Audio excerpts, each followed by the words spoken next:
So good afternoon guys, lalong-lalo na dyan sa aking bagong dalawang subscribers. Sa lahat ng aking mga subscribers dyan, good afternoon sa inyong lahat. Kamusta po kayo?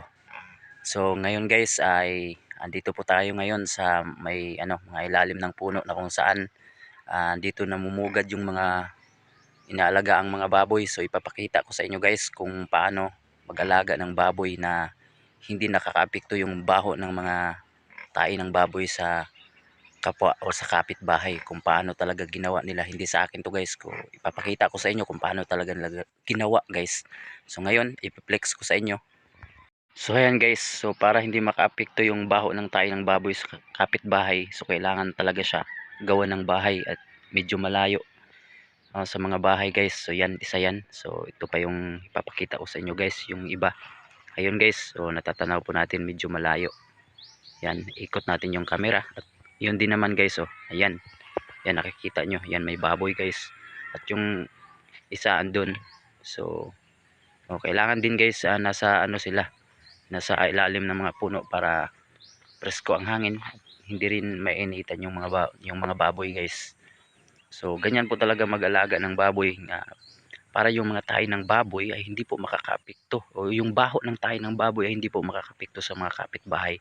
So medyo malayo to guys nilakad ko to mula sa bahay, siguro mga 5 minutes. So medyo distansya na din siya guys. So ganito po tayo mga pictures, pinicturean ko din yung mga bahay ng baboy, para mas maliwanag po sa atin. So tingnan nyo ang mga pictures, makikita nyo. So kung paano talaga mag-alaga ng baboy, na kailangan talaga gawa ng bahay yung baboy. Importante kasi. Tingnan nyo yung mga picture.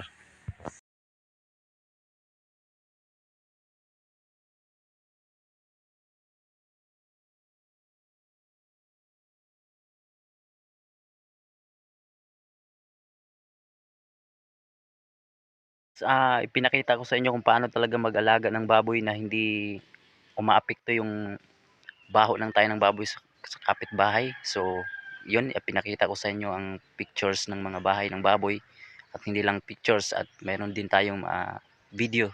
Sa video din na ipinakita ko ngayon sa inyo. And salamat, at salamat sa aking mga subscribers. Para po sa inyo ang lahat ng video na to. So sana may napupulot po kayong aral mula po sa ah, short video na ini-upload ko sa video na to. So sana pagpulutan nyo to ng aral guys.